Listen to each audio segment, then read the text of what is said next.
সকলোকে নমস্কাৰ জনাই মই মানে ভিডিঅ'লৈ স্বাগতম জনাইছোঁ আৰু আহিছিলোঁ জামুগুৰিঘাটত হৈ থকা শ্ৰীমন্ত সকলো ভকত বৈষ্ণৱৰ সেৱা নিবেদন লৈ ক্ষীৰত লৈ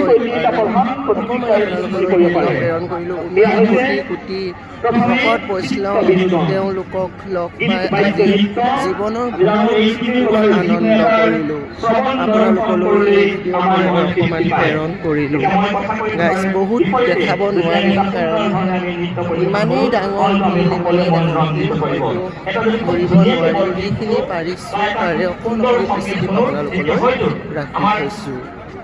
ভক্তগণ বৈষ্ণৱ আমাৰ মঞ্চৰ কাষলৈ চাপি আহিব।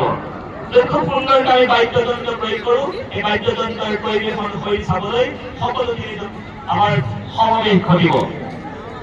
গতিকে এই গীত বাদ্য নৃত্যৰ কিনো কৰাৰ যিধৰণৰ সম্বন্ধ ৰূপায়ণ কৰিলে আমাৰ মনে তৃপ্তি পায়। কোনোবাই নাচি ভাল পায়, কোনোবাই নাচ চাই ভাল পায়, কোনোবাই বিভিন্ন ধৰণৰ বাদ্যযন্ত্ৰ বজাই ভাল পায় আৰু আনহাতে কোনো সেই বাদ্যযন্ত্ৰৰ ধ্বনি শুনি আনন্দিত হয়।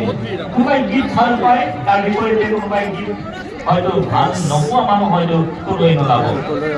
কোনোবাই কলাৰ পৰিকল্পনা হয়তো বুজিব নোৱাৰিব পাৰে, কিন্তু তাৰ সেই কলাৰ ৰূপে আমাক সকলোকে আকৰ্ষিত কৰি তোলে আমি জানো।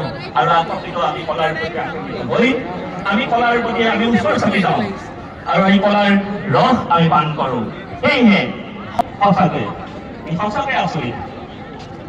ঠিক সেইদৰে আমাৰ দেহ বিচাৰৰ গীতসমূহৰ আমাৰ কলসিত মনক চিন্তাৰ খোৰাক যোগাই নিকা কৰে। শংকৰদেৱ মাধৱদেৱৰ বৰগীতসমূহে আমাক ইহকাল পৰকালৰ কথা সোঁৱৰাই মানৱ জীৱনৰ প্ৰকৃত কৰ্মৰ বিষয়ে সোঁৱৰাই দিয়ে। ভালকৈ মন কৰিলে আমি দেখিম যে জীৱন যুগৰ সকলো সময়তে সংগীত আমাৰ মন শোধন কৰি প্ৰেৰণীকৰণ। সংগীতৰ মাধ্যমে পৰমেশ্বৰক লাভ কৰাটো মই আগতেই কৈছোঁ। উৎকৃষ্ট নিদৰ্শন হৈছে শংকৰী সংগীত ধাৰা। শংকৰী সংগীতৰ